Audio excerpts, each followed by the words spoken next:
আজকে রাতটা কেটে গেলে কাল সকালে আপনি এই গল্পটা আর কাউকে বলতে পারবেন তো? আমাদের নিজস্ব ভাবনায় একগুচ্ছ কাহিনী শুরু করছি আজকের নিবেদন তারাদাস বন্দ্যোপাধ্যায়ের তারানাথ তান্ত্রিকের গল্প ভৈরবী। শুনতে থাকুন ও অনুভব করতে থাকুন।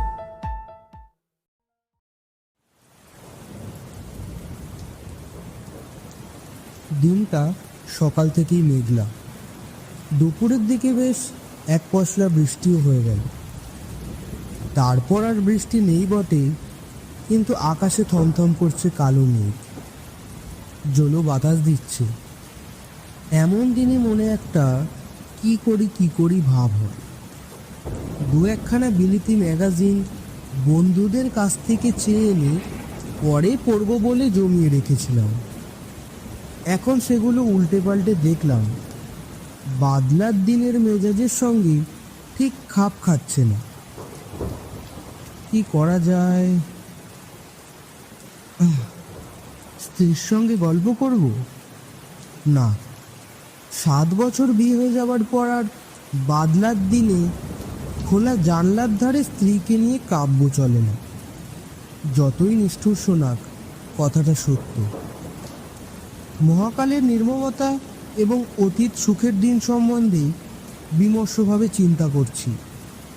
এমন সময় দরজার কড়া নড়ে উঠল। উঠে গিয়ে দরজা খুলে দেখি কিশোরী সেন। ভেতরে ঢুকে কাদামাখা পামসু ছাড়তে ছাড়তে সে হেসে বললে, এই বর্ষার দিনে বাড়ি বসে করছো কি? হ্যাঁ, বললুম যে অশ্ব নেই তার তৃণ সংগ্রহ করছিল। খুব ভালো হয়েছে তুমি এসেছো, একেবারে মিয়নো দিন না? কিশোরী বলল, আর বসে কাজ নেই, একটা জামা টামা যাও কিছু গলিয়ে নাও, বুঝলে? চলো তারানাথ জ্যোতিষীর বাড়ি ঘুরে আসে। আর কিছু না হোক, ও একটা আজব গল্প তো শোনা যাবে। এমন দিনে তো উদ্ভট গল্প জমে, বুঝলি? চলো চলো, সময় নষ্ট করে যাবে না। তারানাথের কথা আমার যে কেন আগেই মনে পড়েনি তা ভেবে অবাক লাগলো। বললুম, বসো, ধুতিটা বদলে নি। পথে বেরিয়ে বললুম, ট্রামে উঠে কাজ নেই, মাসের শেষ, সে 8 পয়সা দিয়ে বরং সিগারেট কেনা যায়। হেঁটে মেরে দিই চলো, এইটুকু তো পথ।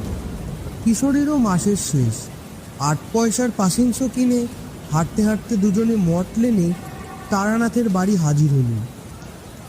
দরজা খুলে দিল তারানাথের মেয়ে চারি। কাকা বাবু, আজ আমার লেসের ডিজাইনটা বললেননি তো? রোজ রোজ কিন্তু আপনি ভুলে যান। আজ ভুলিনি, আগে থেকেই পকেটে রেখে দিয়েছিলাম। বের করে হাতে দিতে চারি হাসি মুখে বাড়ির ভেতরে যেতে যেতে বলল, বসুন, বাবাকে ডাকছি। খবর পেয়ে তারানাথ খুব খুশি হয়ে বেরিয়ে এল। বহুদিনের মধ্যে তারও এমন একনিষ্ঠ শ্রোতা ও ভক্ত জোটেনি। গপ্পে লোক শ্রোতার মর্ম বোঝে। তক্তাপোষে বসতে বসতে তারানাথ বলল, তারপর ওটা দিয়ে হ্যাঁ, ভালো লাগছিল না বাড়ি বসে, তাই আড্ডা দিতে চলে এলুম। দু একখানা গপ্প হবে নাকি তারানাথ? তারানাথ স্পষ্টতই খুশি হল। বসো বসো দুনিয়া, কি খাবে বলো? ও চারি চারি, এদিকে সন্ধে গিয়ে একবার। চারি এসে দাঁড়াতে তারানাথ বলল, যা দেখি চট করে তেল নুন কাঁচা লঙ্কা দিয়ে মুড়ি মেখে নিই, পরে চা দিই, বুঝলি? তারপর আমাদের দিকে ফিরে বলল, কি গল্প বলবো, তোমরা তো সব বিশ্বাস করো না। কিশোরী বলল, অমনি বলে বসলেন বিশ্বাস করি না।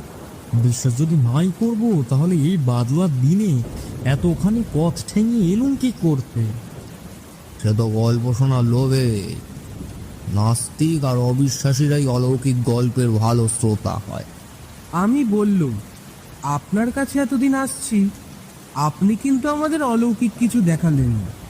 তারানাথ উজ্জ্বল চোখে আমার দিকে তাকিয়ে বলল, মানে শূন্যে হাত নেড়ে সন্দেশ রসগোল্লা আনা, জলকে মন্ত্র পড়ে শরবত করে দাও। এই, তোমাকে তো একদিন বলেছি ওসব খুব নিম্ন শ্রেণীর শক্তি ফেলি, ও করা গুরুর বারণ ছিল। তবে করিনি কি, করেছি।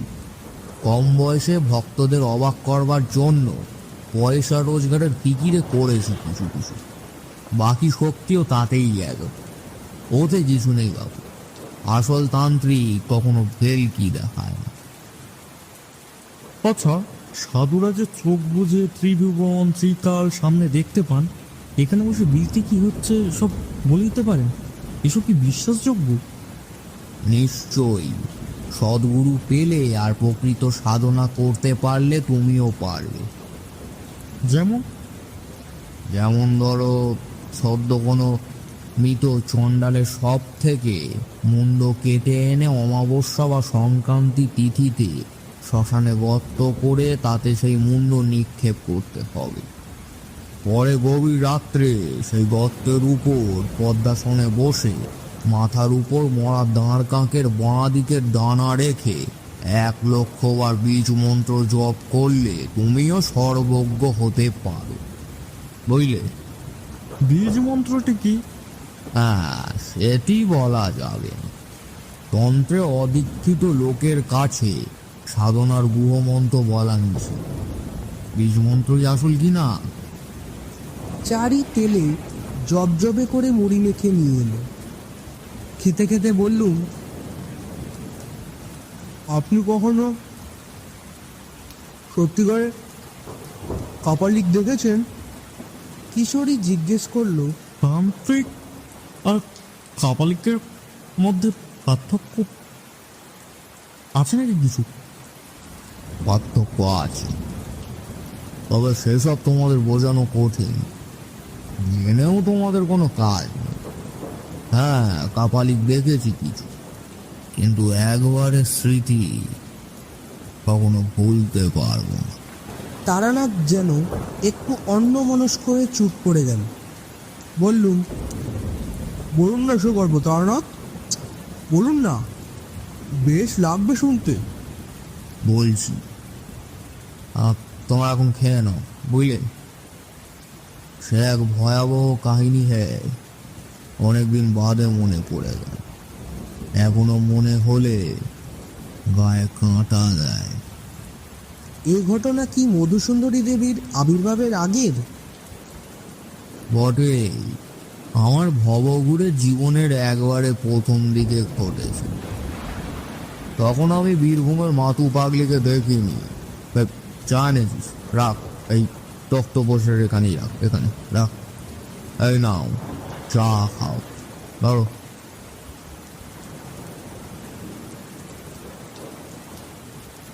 আমরা চায়ে চুমুক দিলাম। তারানাথ গল্প শুরু করলো।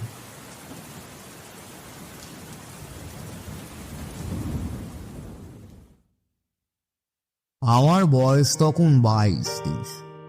বাড়িতে আর ভালো লাগে না।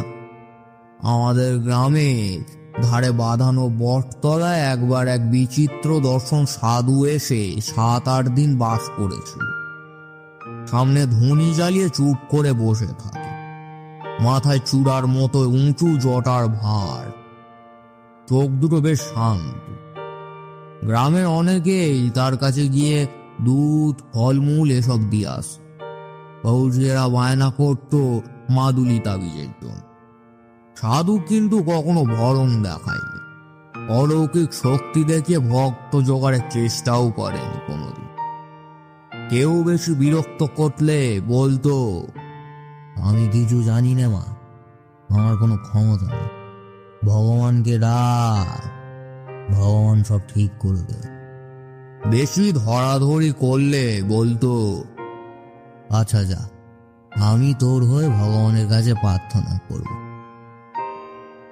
এই সততার জন্য এবং কারো কাছ থেকে পয়সা না নেওয়ায় সাধুর উপর আমার কেমন একটা আকর্ষণ জন্মাল। গেলাম একদিন সাধুর বটতলায়। একদিকে বসে আছি, নানা রকম লোক এসে নানান বায়না করছে। সাধু সব কটাকে হেসে বিদায় করছে। এসব মিটতে মিটতে বিকেল গড়িয়ে অন্ধকার নেমে এলো।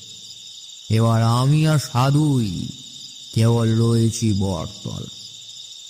পাশ থেকে একখানা চেলা কাঠ তুলে ধুনিতে গুঁজে দিয়ে আমার দিকে তাকিয়ে সাধু বলল, হায়, এগিয়ে এসে বস এখানে। আমি সাধুর সামনে ধুনির এ পাশে গিয়ে বসলাম। ধুনির আলোয় সাধু কিছুক্ষণ আমার মুখের দিকে তাকিয়ে থাকলো। তারপর একটা নিঃশ্বাস ফেলে বলল, সন্ন্যাসী হওয়ার ইচ্ছা আছে না? আমি কিছু না বলে চুপ করে রইলাম। তোর সেসব হবে তবে না। তবে তোর কপালে অনেক সাধু সঙ্গ আছে দেখছি, কিছু শক্তিও পাবি, কিন্তু সংসারে তোকে থাকতেই হবে। আমি বললাম, আপনি তো কাউকে কিছু বলেন না, আমাকে এত কথা বলছেন কেন? সাধু একটু চুপ করে থেকে বলল, তোর কপালে তন্ত্র সাধনার চিহ্ন আছে, কিন্তু অস্পষ্ট। তার অর্থ কিছু দূর গিয়ে তারপর ফিরে আসতে হবে। এই চিহ্ন না দেখতে পেলে তোকে এসব কথা বলতাম না। তোর অধিকার আছে জানার। আমি উৎসুক হয়ে উঠলাম, বললাম, আর কি দেখতে পাচ্ছেন সাধুজি? আর যা দেখতে পাচ্ছি তা খুব ভালো নয়। কিরকম? বছর খানেকের ভিতরে তোর বড় বিপদ আসছে। ভালো হয়েছে আমার সঙ্গে দেখা হয়েছে, নইলে প্রাণ সংশয় হতে পারত। কিরকম বিপদ? কিছু বলবেন না? তাহলে তার থেকে বাঁচবো কি করে? সাধু বলল, তা আমিও ঠিক বলতে পারছি না। জানলে নিশ্চয়ই বলতাম। তুই এসে বসবার পর থেকে আমার মনে কেমন যেন একটা অস্বস্তি হচ্ছে। এখন তোর দিকে তাকিয়ে দেখতে পাচ্ছি তোর পিছনে একটা অন্ধকারের স্তূপ যেন চাপ বেঁধে আছে। আমি চমকে পিছন দিকে তাকাতে সাধু হেসে বললে, তুই দেখতে পাবি না, আমি দেখতে পাচ্ছি। আমি বললাম, 1 বছরের মধ্যেই যে বিপদ ঘটবে তা কি করে বলছেন? আগে বা পরেও তো তা হতে পারে। এটা আমার অভিজ্ঞতা থেকে বলছি, বোধহয় ভুল করি। চুপ করে বসে রইলাম। বলা বাহুল্য, সাধুর কথা শুনে একটু গা শিরশির করছিল। কেউ যদি জানতে পারে তার পিছনে একটা অদৃশ্য চাপ বাঁধা অন্ধকার ঘুরছে, তাহলে তার ভালো লাগার কথা নয়। তার উপর নির্জন জায়গা, গ্রামের বাইরের দিকে বট গাছটা, ধুনিতে পট পট করে কাঠের গাঁট পড়বার শব্দ হচ্ছে। সাধু আর আমি ছাড়া কোনো দিকে আর কেউ নেই। সাধু বলল, তোকে আমি একটা জিনিস শিখিয়ে দিচ্ছি, ভালো করে শিখে রাখ। যদি কোনো দিন কখনো বিপদ আসছে বলে মনে হয়, তুই কোনো অস্বস্তি বোধ করিস, তাহলে এই প্রক্রিয়াটা করবি। যতই বিপদ আসুক, প্রাণটা বেঁচে যাবে। কি প্রক্রিয়া সাধুজি? নে, ভালো করে দেখ, আর এই মন্ত্রটা মুখস্থ করে নে। একে বলে গাত্র বন্ধন। শিখতে বেশিক্ষণ লাগলো না। বললাম, কিন্তু বিপদ যে আসছে তা বুঝতে পারবো কি করে? সাধু একটু হাসলো, তারপর বলল, তুই ঠিক বুঝতে পারবি। তোর কপালে তন্ত্র সাধনা চিহ্ন আছে। বললাম না, সময় হলে আমার মতো মনের মধ্যে বিপদের ঘন্টা বেজে উঠবে। আমি যেমন আজ তোর বিপদ বুঝতে পারলাম, ঠিক সেরকম করে তুইও বুঝতে পারবি। কিন্তু আমি তো পারিনি। আজ থেকে তোকে কিছুটা শক্তি দিলাম। যা, ভালো মন্দ যা আসুক তুই আগে থেকে আন্দাজ করতে পারবি। আমি হাত জোর করে বললাম, হ্যাঁ আমাকে আপনার শিষ্য করে নিন, আমি দীক্ষা নেব আপনার কাছে। সাধু গুরু কুচকে বলল, ওসব হবে তবে না, আমি কাউকে শিষ্য করি, আবদার করিস নি, যা কেটে পর, যা যা যা যা। আবার কবে আপনার দেখা পাবো? এমনিতে দেখা পাবি না, তবে যদি সত্যি কখনো তোর প্রাণ সংশয় ঘটে তাহলে তোকে সাবধান করে দেব। তারপরেই একটা আত পোড়া কাঠ তুলে নিয়ে ধুনিতে খুঁচিয়ে দিতে দিতে বলল, যা যা ভাগ, হালা যা। বাড়ি ফিরে এলাম। পরদিনই সেই সাধু আস্তানা ভেঙে কোথায় চলে গেল কে জানে। পরদিন বিকেলে বটতলায় গিয়ে দেখি শুধু নিভে যাওয়া ধুনির ছাই আর কতগুলো আত পোড়া কাঠ পড়ে আছে। মাসখানে কাটলো, কিছুই যেন আর ভালো লাগে না। কেবল বাড়ি বের হয়ে পড়তে ইচ্ছা করে। পথ যেন দারুণ আকর্ষণে টানছে। কেবল যে ধর্মের স্পৃহা তা নয়, একটা ভবঘুরমি পেয়ে বসে। আরো কিছুদিন এইভাবে কাটাবার পর একদিন সত্যি কয়েকটা জামা কাপড় আর 10টা টাকা নিয়ে বেরিয়ে পড়লাম। বাড়ির লোক খোঁজাখুঁজি করবে এবং সন্ধান পেলেই ধরে নিয়ে যাবে বাড়িতে। এই জন্যই সারাদিন প্রায় হাঁটতাম, যতটা দূরে গিয়ে পড়া যায়। রাত্রিরে আশ্রয় নিতাম কোনো গৃহস্থের বাড়িতে। তখনকার লোকজন ছিল ভালো, অভাব ছিল না। গোলা ভর্তি ধান, পুকুর ভর্তি মাছ, নিজের গরুর দুধ। অতিথিকে যত্ন করতে সে যুগে লোক ত্রুটি করত না। অব্রাহ্মণ গৃহস্বামী হলে গোয়াল ঘরের এক পাশ পরিষ্কার করে রান্নার আয়োজন করে দিত, সেখানে বসে রাখতাম। তারা আবার অপেক্ষা করত ব্রাহ্মণের প্রসাদ পাওয়া। কিশোরী প্রশ্ন করল, জিনিসপত্রের দাম তখন কিরকম ছিল? গায়ের দিকে বেশিরভাগ জিনিসই কিনে খেতে হতো না, সবই তো গ্রামে উৎপন্ন হতো। তবে হ্যাঁ, মনে আছে একবার আমি আমার বন্ধু হরমোহন মাংস খাওয়ার শখ হয়েছি। পাশের গ্রাম থেকে 10 আনা দিয়ে একটা পাঁঠা কিনে আনি। দুজনে রান্না করে খেয়েছিলাম। তাও হরমোহন বারবার বলছিল আমরা ঠকেছি। আর একটু দরাদরি করলে 8 আনার ভিতরেই নাকি হয়ে যেত। আমি অবাক হয়ে বললাম, 10 আনায় একটা আস্ত পাঠা? কি বলছো কি? বটেই, সেসব সস্তা গন্ডার বাজার তোমরা কল্পনাও করতে পারবে না। দুজনে মিলে গোটা পাঁঠাটা খেয়ে ফেললেন? তা পারবো না কেন? গাঁয়ের ছেলে, আমাদের খিদেও ছিল আর অম্বলের ব্যামোতেও ভুগতাম না। আমার খাওয়ার কথা কি শুনছো? আমার বাবার খাইয়ে হিসেবে 10টা গায়ের মধ্যে নাম ডাকছিল। সে গল্প বলবো পরে একদিন। হ্যাঁ, যে গল্প হচ্ছিল সেটা হোক। এভাবে কিছুদিন ঘুরে বেরিয়ে বিরক্তি ধরে গেল। রোজ রোজ অকারণে পথ হাঁটা, লোকের বাড়িতে আশ্রয় নেওয়া, তাদের দাক্ষিণ্যে ভালো ভালো খাওয়া। শুধু খাওয়ার জন্য কি বাড়ি থেকে বেরিয়েছি? বাড়িতে কি আমার ভাতের অভাব ছিল? কিন্তু যা চাই তা পাই।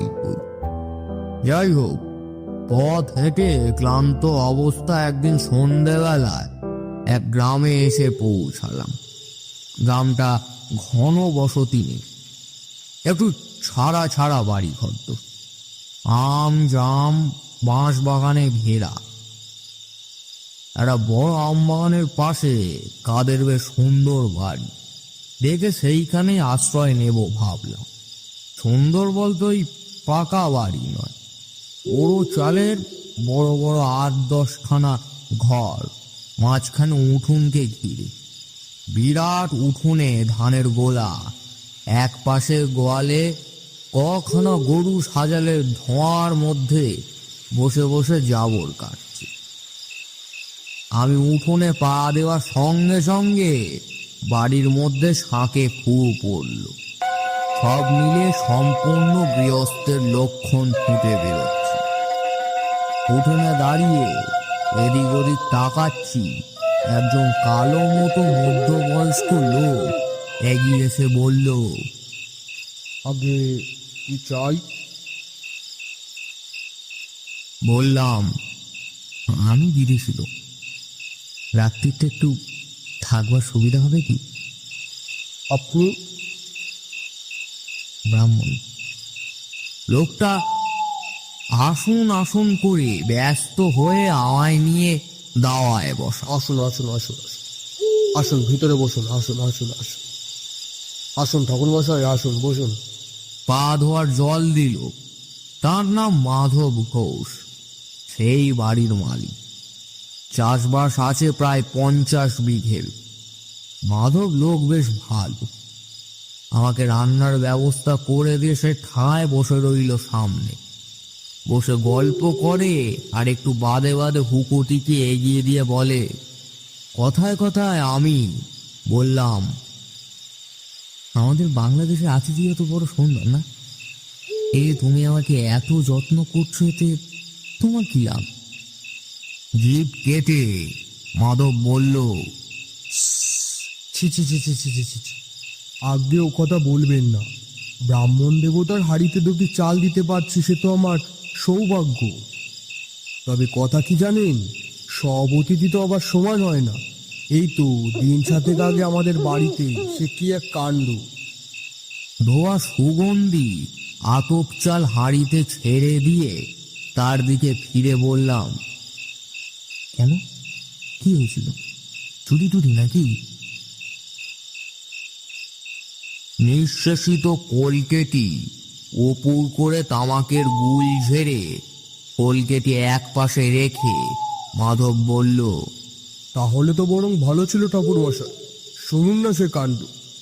এই ঠিক গেল সোমবার বিকেলের দিকে এক লাল কাপড় পরা সন্ন্যাসী এসে বলল, তোমার এখানে থাকবো। আমার সাদা মনে কাদা নেই, বললুম থাকুন।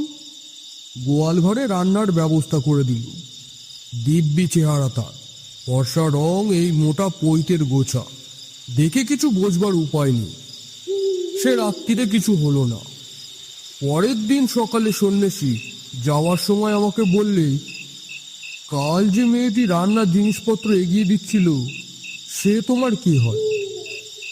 আমি বললাম, আমার মেয়ে। কেন বলুন তো?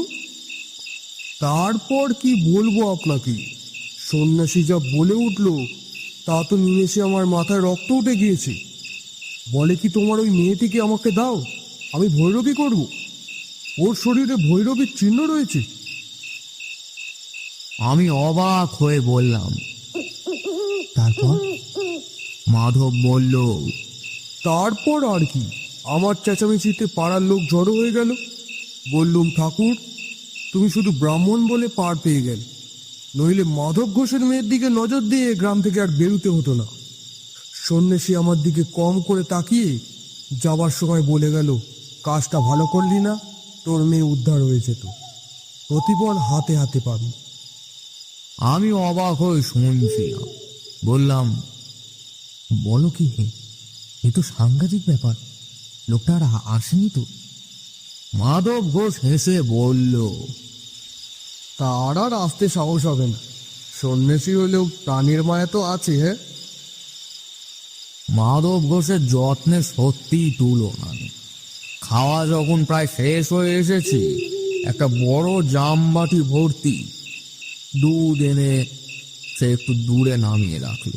আমি লজ্জা পেয়ে বললুম, আবার দুধ কেন? আগে খান ওটুক ঠাকুর মশাই, খান। ব্রাহ্মণ সেবা করলে আমারই তো কল্যাণ হবে। খান ঠাকুর মশাই, খান খান, ওটুকু খান। পরের দিন সকালে উঠে মাধবের কাছ থেকে বিদায় নিলাম, কিন্তু সে আমায় কিছুতেই ছাড়তে চায় না।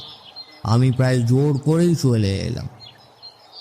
কারণ আগেই বলেছি আমি দুটো ভাতের জন্য পথে বেরোইনি। সরল মানুষের ঘাড়ে চেপে অকারণে অন্ন ধ্বংস করতে আমার খারাপ লাগে।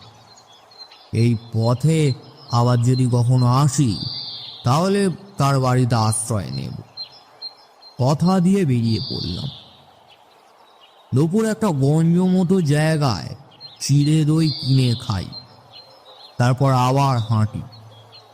সারাদিন প্রায় মাইল 15-16 হেঁটে সন্ধ্যেবেলায় এমন একটা জায়গায় এসে পৌঁছালাম যা ত্রিসীমানায় কোনো গ্রাম বা জনবসতি নেই। রুক্ষ পাদপহহীন প্রান্তরের মধ্যে দিয়ে একটা ছোট্ট কি নদী তীর তীর করে বেয়ে চলেছে। কি করবো ঠিক করতে না পেরে নদীর ধার ধরে হেঁটে এগুতে লাগলুম। মিনিট 15 হেঁটে দেখি সামনে এক শ্মশান, বেশ বড় শ্মশান। অন্তত যত দূর চোখ যায় তাকিয়ে দেখলাম কেবল পোড়া পোড়া কাঠের গুঁড়ি, ছেঁড়া মাদুর, কাঁথা, ভাঙা কলসি এইসব পড়ে আছে। কিশোরী বলল, ওই নির্জন শ্মশানে সন্ধ্যাবেলা আপনার ভয় করলো না? না, ভয় করবে কেন? শ্মশান অতি পবিত্র স্থান। সেখানে মানুষের সমস্ত পাপ শেষবারের মতো মুছে যায়। তার ঊর্ধ্বলোকে প্রস্থানের পথ সুগম হয়। শ্মশানে ভয় কিসের? যাই হোক, দাঁড়িয়ে চারদিকে তাকিয়ে দেখছি, হঠাৎ গম্ভীর গলায় পেছন থেকে কে যেন বলে উঠল, এখানে কি চাই? কি ভয়ানক গলার স্বর! লোহার ড্রামে পাথরকুচি ঢাললে এমন স্বর হতে পারে। চমকে পিছনে তাকিয়ে দেখি একজন সাধু দাঁড়িয়ে, মাথায় পাকা তেঁতুলের মতো অজস্র জটা, মুখময় অযত্ন বর্ধিত দাড়ি গোফের জঙ্গল, লম্বায় আমার মাথা ছাড়িয়ে আর এক হাত, পরনে রক্তাম্বর, পায়ে বাউল দেওয়া কাঠের পুরু খড়ম। কি দরকার এখানে? সাধুকে প্রণাম করে বিনীতভাবে জানালাম আমার কোনো বিশেষ দরকার নেই। পথ হাঁটতে হাঁটতে চলে এসেছি এই মাত্র। কোথায় যাওয়া হবে? কোথাও না। মানে? ঠিক নেই। সাধু কি বুঝলে জানি না। কিছুক্ষণ আমার মুখের দিকে স্থির হয়ে তাকিয়ে থাকবে। তারপর তার দাঁড়ির জঙ্গল থেকে খুব একটা সূক্ষ্ম হাসির রেখা ফুটে উঠল। সে বলল, হ্যাঁ, আমার সঙ্গে। সেই ঘনমায়ন অন্ধকারে আমি সাধুর পিছনে চললাম। বেশ খানিকটা হাঁটবার পর দেখি একটা গাব গাছ বা ওই জাতীয় কোনো গাছের নিচে সাধু মরার মাদুর, কাঁথা ইত্যাদি টাঙিয়ে বেশ ঝুপড়ি মতো বানিয়েছে। বললাম, এইখানে আপনি থাকেন? কেন, অসুবিধাটা কি? হ্যাঁ, শোনে। সাধুর কথাবার্তা যেন কেমন কেমন।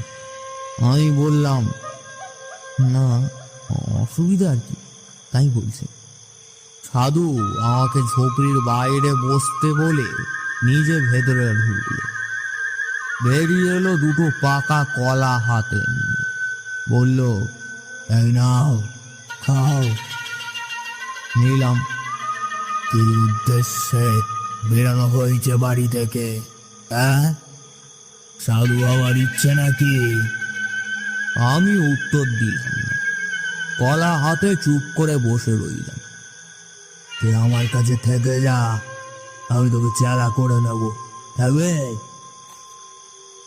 তারপর সাধু একটা কথা বলল যা আমাকে আমাদের গ্রামের বটতলার সেই সাধুও বলেছে। তোর কপালে তন্ত্র সাধনার চিহ্ন আছে, থেকে যা তুই আমার কাছে, বুঝলে? আমি একটু ফাঁপড়ে পড়লাম।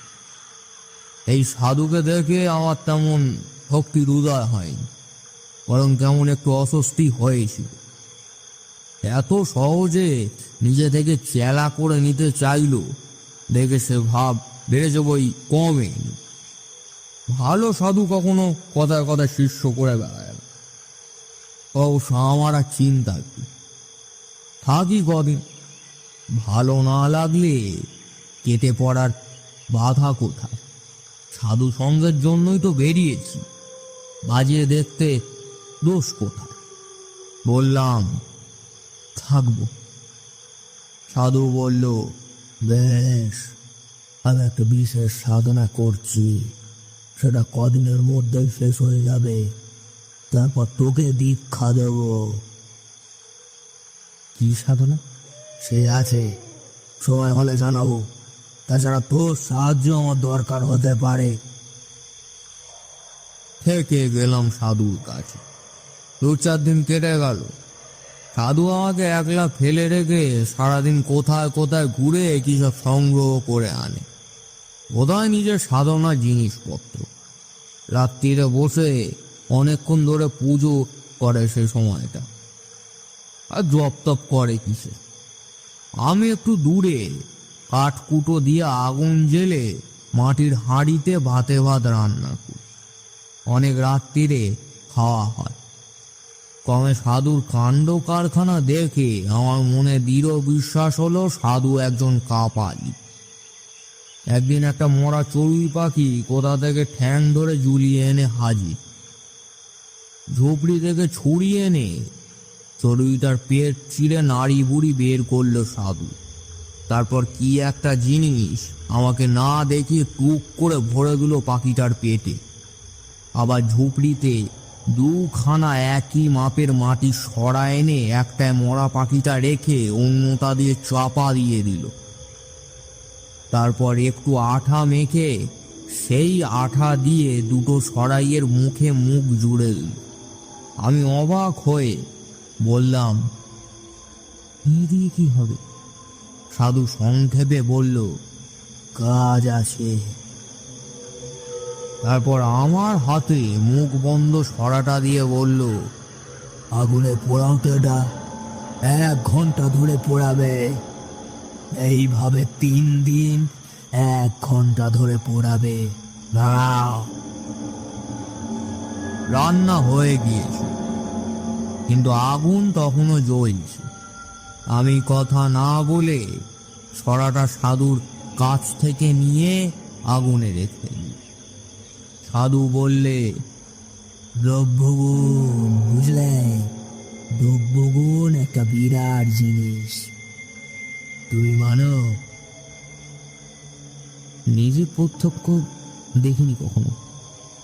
গাছপালা থেকে ওষুধ তৈরি হয় দেখেছি, খেলে অসুখ সরে যায় তাও দেখেছি, কিন্তু যেসব কথা শুনতে পাওয়া যায় না, যেমন ওই ধরুন বশীকরণ, স্তম্ভন, সেসব দেখিনি। সাধু হেসে উঠে বলল, বশীকরণ ও আবার একটা কঠিন কিছু নাকি? ওর অনেক রকম উপায় আছে। বেশি জটিল প্রক্রিয়া যাবার দরকার কি? একটা সোজা উপায় শিখিয়ে দিই, শোনো। চেষ্টা করলে তুমিও পারবে। আগে কিরকম উপায়? যে কোনো মাসের অমাবস্যা তিথিতে যদি দুপুরবেলা ঘূর্ণিঝড় ওঠে কিংবা জোরালো হাওয়া দেয়, তাহলে সেই হাওয়ায় উড়ে যাওয়া কোনো শুকনো গাছের পাতা একটা মন্ত্র বলতে বলতে হাতে ধরে ফেলতে হবে, বাঁ হাতে। সেই পাতা গুঁড়ো করে পান বা দুধ যা হোক কিছুর সঙ্গে খাইয়ে দিতে পারলে সেই লোক কুকুরের মতো তোমার পায়ে পায়ে ঘুরবে। আছে আমার কাছে, দেখবে। সাধু ঝুপড়ি থেকে একটা শুকনো অসত্য পাতা হাতে করে নিয়ে বেরিয়ে বলল, ভাদ্র মাসের অমাবস্যা ধরেছিলাম, থাকো আমার কাছে, এর গুণ দেখিয়ে দেবো। দিন 2 আগে সাধু একটা বেশ মোটা নিম ডালে নিয়ে এসছিল। একদিন সকালে দেখি বসে বসে ছুরি আর দা দিয়ে কেটে তার থেকে একটা পুতুল বানাচ্ছে। নাক, মুখ, চোখ সব শুদ্ধ একটা মানুষের পুতুল। এদিনও অবাক হয়ে জিজ্ঞাসা করলাম, এ দিয়ে কি হবে? তখনও আমি সাধুর আসল উদ্দেশ্য কিছুতেই বুঝতে পারিনি। বুঝতে পারলে আর এক মুহূর্ত সেখানে থাকতাম না। আরো 3-4 দিন কাটলো। একদিন বিকেলে আমি রান্নার জন্য কাঠ কুটো এক জায়গায় জড়ো করছি, সাধু কাছে এসে বসলো, বলল, তুমি প্রকৃতির সংঘাত শক্তিতে বিশ্বাস করো? বললাম, আগে ঠিক বুঝতে পারলাম না। প্রকৃতি অনেক রকমের শক্তি আছে। যেমন প্রকৃতি আমাদের শস্য দান করে, বাতাস দান করে, বৃষ্টি দান করে। এগুলিতে আমাদের প্রাণ বাঁচে। এগুলো হলো শুভ শক্তি। আবার মহামারী, দুর্ভিক্ষ, বন্যা, যুদ্ধ এগুলো হলো সংহারক শক্তি। এছাড়াও নানান ধরনের সদৃশ্য শক্তি, অদ্ভুত মারক শক্তি আছে। সাধনার দ্বারা তাদের জাগ্রত করা যায়। যেমন বেতাল জাগানো। বেতাল হচ্ছে এক ধরনের রূঢ় নিষ্ঠুর অপশক্তি। তার মারক ক্ষমতাও অমোঘ। একবার জাগ্রত হলে কাজ শেষ না করা অবধি তার নিদ্রা নেই। আমার গা শিরশির করছিল। বললাম, আর যদি কাজ শেষ না করতে পারে, যদি বাধা পায়, তখন কি হবে? সন্ন্যাসীর চোখ জ্বলে উঠল। বলল, বেতালকে বাধা দেওয়া খুব কঠিন, প্রায় অসম্ভব। কিন্তু বাধা পেলে সে ফিরে এসে তাকে মারবে যে তাকে জাগিয়েছে। এসব আগুন নিয়ে খেলা, বুঝলে? সাধু একটু চুপ করে থেকে বলল, আজ রাত্রিরে তোমায় বেতাল জাগানোর পদ্ধতি দেখাবো। তুমি ভয় পাবে না তো? প্রথমে ভাবলাম, বলি হ্যাঁ। তারপর নিজের জিনিসপত্র পোটলা পাটলি করে পালাই। কিন্তু কেমন একটা আকর্ষণ হলো। বললাম, না, আপনি কি এই ধরনের সাধনা করছিলেন? সন্ন্যাসী হেসে বলল, তাই সেদিন রাত্রিরে যখন গভীর, সাধু তার ক্রিয়াকর্ম শুরু করল। জবা ফুলের মালা, রক্ত, চন্দন এসব আগে থেকেই জোগাড় করা ছিল। সাধু সেই নিম কাঠের পুতুলটাকে এনে তাতে বেশ করে তেল সিঁদুর মাখালো।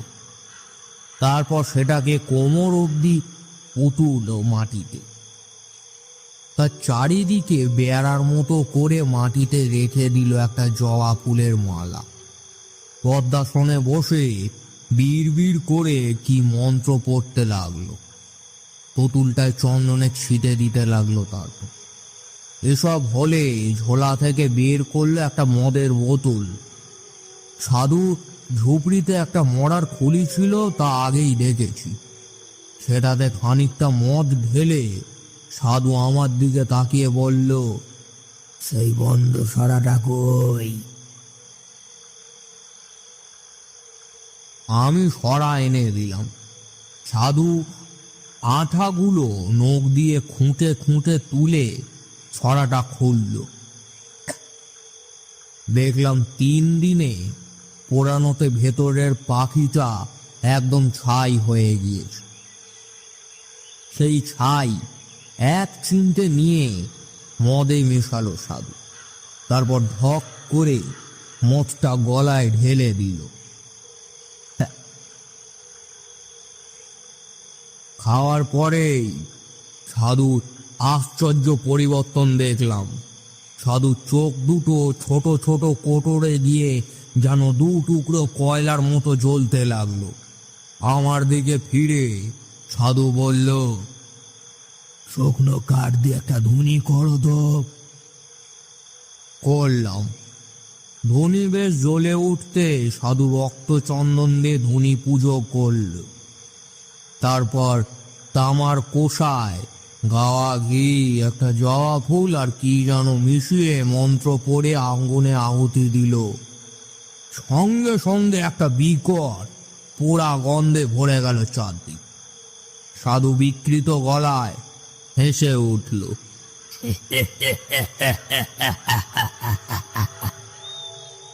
আর আমার মনে হলো সেই ধোঁয়ায় আর অন্ধকারের ভিতরে ধ্বনির মধ্যে থেকে একটা যেন জমাট অন্ধকার দিয়ে তৈরি মূর্তি উঠে বাতাসে ভর করে ভেসে কোথায় যেন মিলিয়ে গেল। আমি অবাক হয়ে সেই দিকে তাকিয়ে রইলাম। মূর্তিটাকে খুব পরিষ্কার ভাবে যে দেখেছিলাম তা বলতে পারি, তবে যেটুকু দেখতে পেয়েছিলাম তাতেই বুক ঠান্ডা হয়ে এসেছিল। বিশাল স্থল রাত্রিরে অন্ধকার দিয়ে তৈরি যেন একটা অপছায়া। সাধু বলল, দেখলে ওই বেটায়? আমি বললাম, কোথায় গেল? সাধু বসে বলল, এদিকে সরে এসো। আমি আসল কথাটা এতদিন তোমাকে বলিনি, আজ বলি। আজ থেকে 15-20 দিন আগে এখান থেকে মাইল পুরো দূরে এক গ্রামে আমি মাধব ঘোষ বলে একজন লোকের বাড়ি রাত্রিরে আতিথ্য গ্রহণ করি। আমার মাথায় বিদ্যুতের মতো ফেলে গেল মাধব ঘোষ। তাহলে এই কাপালি কি সেদিন মাধব ঘোষের বাড়িতে হাঙ্গামা করেছিল বটে। সাধু বলে চলেছে, সেই মাধব ঘোষের বড় মেয়েটির দেহে প্রকৃত সাধন সঙ্গিনী হওয়ার উপযুক্ত সমস্ত লক্ষণ বর্তমান ছিল। আমার বর্তমানে কোনো ভৈরবী নেই। আমি পরদিন সকালে মাধব ঘোষের কাছে সাধনার জন্য মেয়েটিকে চাইলাম। মাধব দিল তো নাই, অপরন্তু আমাকে অকথ্য অপমান করে বাড়ি থেকে তাড়িয়ে দিল। সেই অপমান আমার বুকে কাটার মতো বিঁধে আছে। বেরিয়ে আসার সময় মাধব আমার ঘাড়ে হাত দিয়ে একটা ধাক্কাও মেরেছিল। আমার গায়ে হাত। আচ্ছা, মাধব ঘোষ এইবার দেখাবো তোমাকে। আমি ভয় পেয়ে বললাম, করবো না? করবো কি? করেছি। এই যে বেতাল জানিয়ে পাঠালাম, কোথায় গেল সে? পাঠালাম ওই মাধব ঘোষের বাড়িতে। এবার সে বুঝুক তাকে সে অপমান করেছিল। কি হবে মাধব ঘোষে? আজ তার কিছু ক্ষতি করবে না। আজ তার বাড়িতে কিছু একটা করে আসবে বেতাল। এক পক্ষ ধরে আমি বেতাল মন্ত্র জপ করে আজ আহুতি দিয়েছি। কাল অমাবস্যা, কাল পুণ্যাহুতি দেব হোম করে। ওই যে নিম কাঠের পুতুল দেখছো, ওটা হচ্ছে মাধব ঘোষের প্রতিমূর্তি। ওই পুতুলে কাল প্রাণ প্রতিষ্ঠা করে বেতালকে চিনিয়ে দেব। তারপর বেতাল আবার কাল যাবে মাধবের বাড়ি। তারপর পরশু মাধব ঘোষের মৃতদেহ পড়ে থাকবে উঠোনে কি আমবাগানের মধ্যে। ভয়ঙ্কর বিভৎস অপমৃত্যু। কেউ কিচ্ছুটি টের পাবে না কোথায় কি হয়েছিল। সাধুর মুখখানা এখন আমার কাছে নেকড়ে বাঘের মতো লাগছিল। আমি আর সহ করতে না পেরে বললাম, কিন্তু এই আপনি অন্যায় করছেন, এ ঠিক না।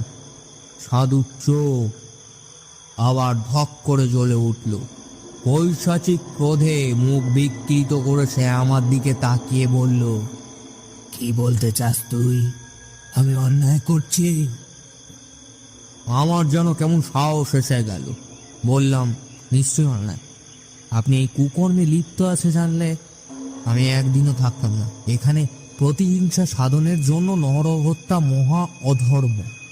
মূর্খ, কাপালিকের পক্ষে প্রতিহিংসা সাধন অধর্ম নয়। তুই তার কি বুঝবি? থামুন, আপনার মতো নরকের কিংকিটের কাছে আমার আর থাকার দরকার। আমি চললাম, আপনি থাকুন আপনার কুৎসিত সাধনা নিয়ে। হন হন করে হেঁটে সেই রাত্রিরেই রওনা দিলাম শ্মশান থেকে। পেছনে সাধু ডেকে বলল, যাচ্ছিস যা, কিন্তু শুনে যা, আজ পর্যন্ত কেউ আমাকে অপমান করে বেশি দিন পৃথিবীর আলো দেখেনি, মনে রাখিস।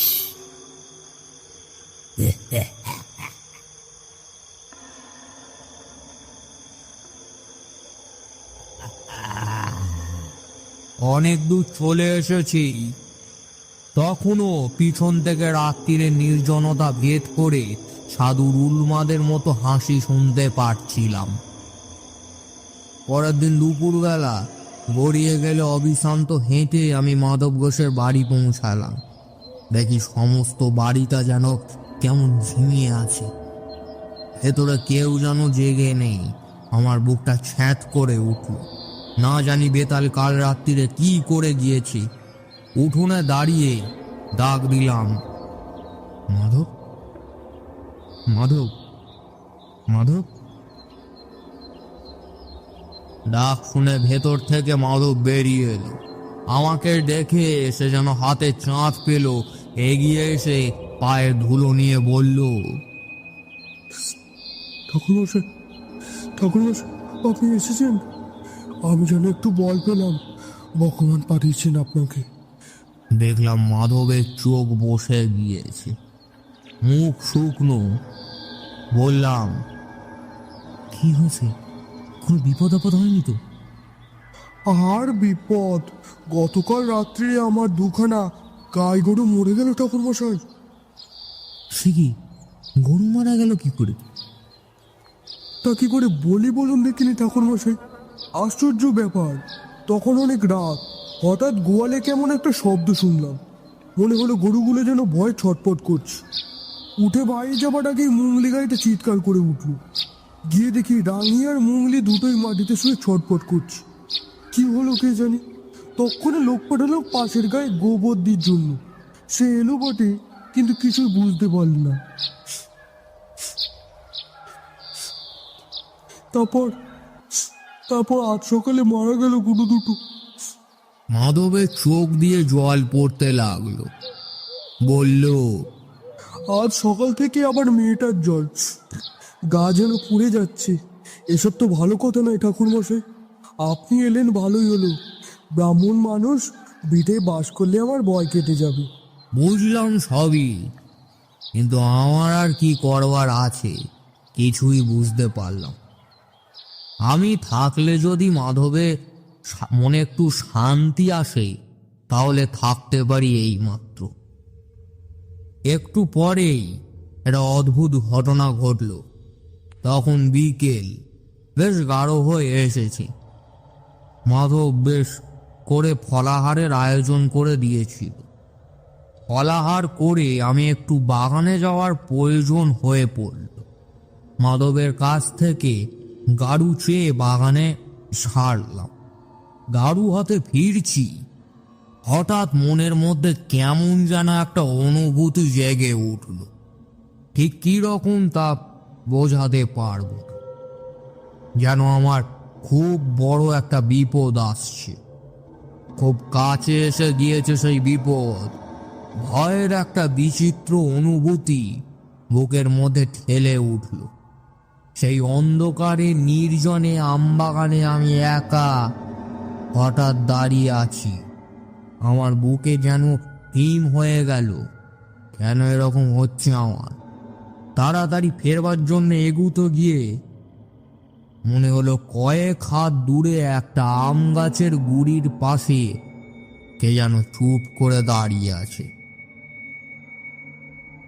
আর একটু হলে বোধহয় ভয় পেয়ে চিৎকার করে উঠতাম, কিন্তু ততক্ষণে যে দাঁড়িয়ে আছে তাকে আমি চিনতে পেরেছি। আমাদের গাঁয়ের বটতলার সেই সৌম্যমূর্তি সাধু, যিনি বলেছিলেন, তোর বিপদ ঘনিয়ে এলেই আমি তোকে দেখাবো। তাহলে কি সত্যি আমার আজ সেই বিপদের দিন এসছে? দূর থেকেই আমি সাধুকে প্রণাম করলাম। সাধু হেসে হাত তুলে আশীর্বাদ করলেন। তারপর হঠাৎই কোথায় সাধু কোথায় কি কেউ নেই কোথাও। আমি একা অন্ধকারে গাড়ু হাতে দাঁড়িয়ে আছি। ফিরে এসে মাধব ঘোষকে ডাকলাম। মাধব, মাধব, বললাম, দেখো, আজ তোমার আর আমার দুজনেরই খুব বড় বিপদ। কি বিপদ তা আমি তোমাকে বলবো না, তোমার জেনেও কাজ নেই। মোট কথা, আজ তুমি বা তোমার বাড়ির কেউ বাড়ির চৌহদ্দির বাইরে পা দেবে, চুপ করে বাড়িতে বসে ভগবানের নাম করবে। আর আমাকে এক ঘড়ি জল এনে দাও তো। মাধবের মুখ শুকিয়ে আরো ছোট হয়ে গেল। দৌড়ে এক ঘটি জল এনে দিল সে। আমি সাধুর দেওয়া গাত্র বন্ধনের মন্ত্র দিয়ে জলটা শোধন করে বাড়ির চারদিকে ঘুরিয়ে ছিটিয়ে গণ্ডি কেটে দিলাম। আমি বুঝতে পেরেছিলাম বিপদ শুধু আমার আর মাধবের, কাপালিক আমাকেও ছাড়বে না। আজ অমাবস্যা, আজই সে আমাদের দুজনকে বেতাল পাঠিয়ে শেষ করবে। অন্যরা হয়তো নিরাপদ, কিন্তু সাবধানের মান নেই জেনে সারা বাড়ির চারিদিকেই গণ্ডি দিয়ে দিলাম। রাত্রিরে খাওয়া হলে আমি মাধবকে ডেকে বললাম, তুমি আমি আজ এক ঘরেই থাকবো। বাড়ির সবাই শুয়েছে? হ্যাঁ হ্যাঁ হ্যাঁ হ্যাঁ, আগে ঠাকুর মশাই, হ্যাঁ। বেশ বেশ, এসো আমার সঙ্গে। ঘরে গিয়ে আমি মাধবকে বললাম, এই ঘটি থেকে খানিকটা জল ঢালো মাটিতে, এই যে খাটের পায়ের কাছে, এইখানটা ঢালো। আচ্ছা আচ্ছা, এবার ডান পায়ের বুড়ো আঙুল দিয়ে ওই জল থেকে রেখা টেনে খাটের চারিদিকে একটা জলের গণ্ডি কাটো। না, শুরু করো। আমি তোমার সঙ্গে মন্ত্র পড়তে পড়তে ঘুরছি। তুমি গৃহস্বামী, তোমাকেই করতে হবে, নইলে আমি করে দিতাম। সেই গণ্ডির ভেতর থেকে খাটে উঠে আমরা দুজনে বসে রইলাম। সে কি ভয়ানক রাত! আমার বুকের ভিতরে এক বিচিত্র বিপদের ঘণ্টা বেজে চলেছে। কি যেন ঘটবে, কি যেন আসছে। আমার পাশে চুপ করে বসে আছে মাধব। ঠিক মাঝরাত পেরিয়ে যাবার পর হঠাৎ যেন এক ঝলক হাওয়ায় বাইরের আমবাগান কেঁপে উঠল। ঝড়ের সময় নয়, কিছু নয়, হাওয়া এলো কোথা থেকে। ক্রমে সেই হাওয়া বেড়ে গেল, রীতিমতো ঝড়ে পরিণত হলো। সমস্ত আমবাগান যেন ভেঙে পড়বে। বাড়ির জানলা দরজা দরাম দরাম করে বন্ধ হতে আর খুলতে লাগলো। বাড়ির ভেতরে মেয়েরা শব্দ করে কেঁদে উঠল। হে ভগবান, বাঁচাও আমাদের, বাঁচাও, কে আছো, বাঁচাও, কে গো, কোথায় আছো তুমি? এগুলো কি হচ্ছে?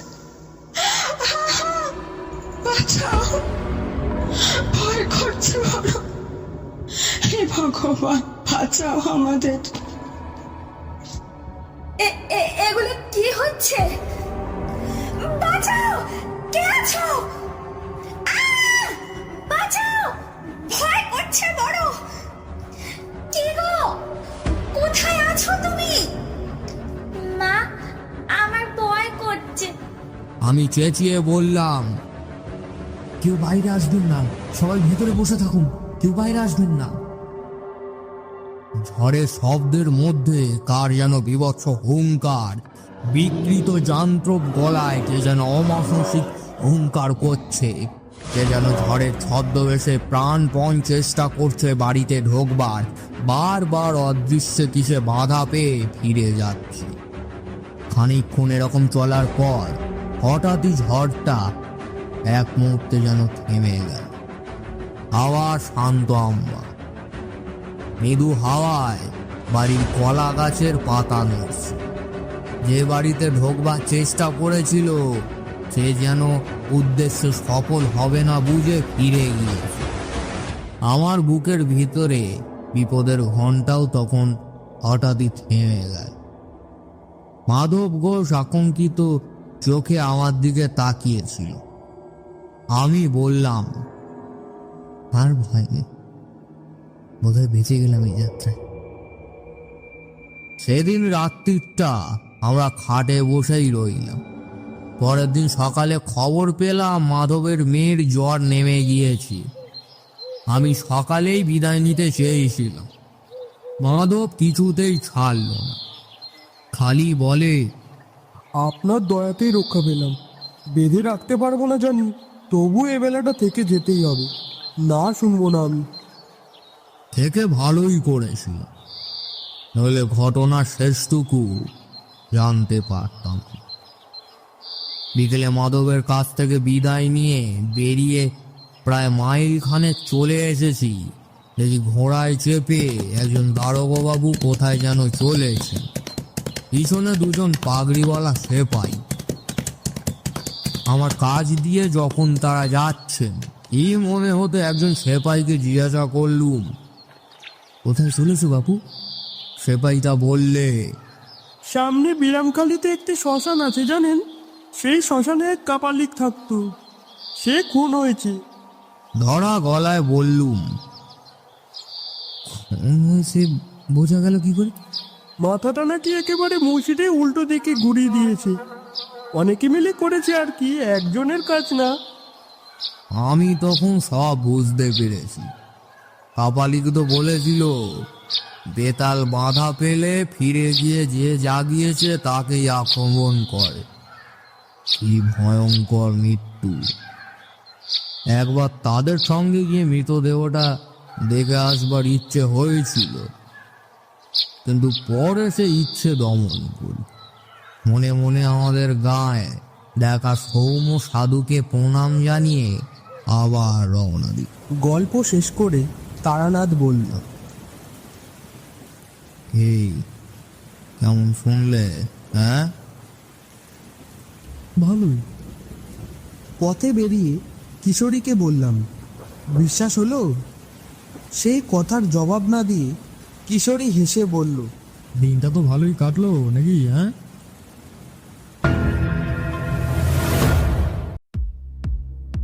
আজকের মতো এইখানে শেষ করি, কেমন? আশা করি গল্পটা আপনাদের ভালোই লেগেছে। কেমন লাগলো সেটা কিন্তু কমেন্ট করে জানাতে একদম ভুলবেন না। আপনাদের একটা লাইক আর একটা কমেন্ট আমাদের কিন্তু অনেকটাই উৎসাহ দেয়। আগামী দিনে আরও অনেক চমৎকার কাজ নিয়ে আমরা আসছি আপনাদেরই প্রিয় একগুচ্ছ কাহিনীতে। তাই চ্যানেলটা চটপট করে সাবস্ক্রাইব করে বেল আইকনটা বাজিয়ে রাখুন। ভালো থাকবেন, সুস্থ থাকবেন। শুভরাত্রি।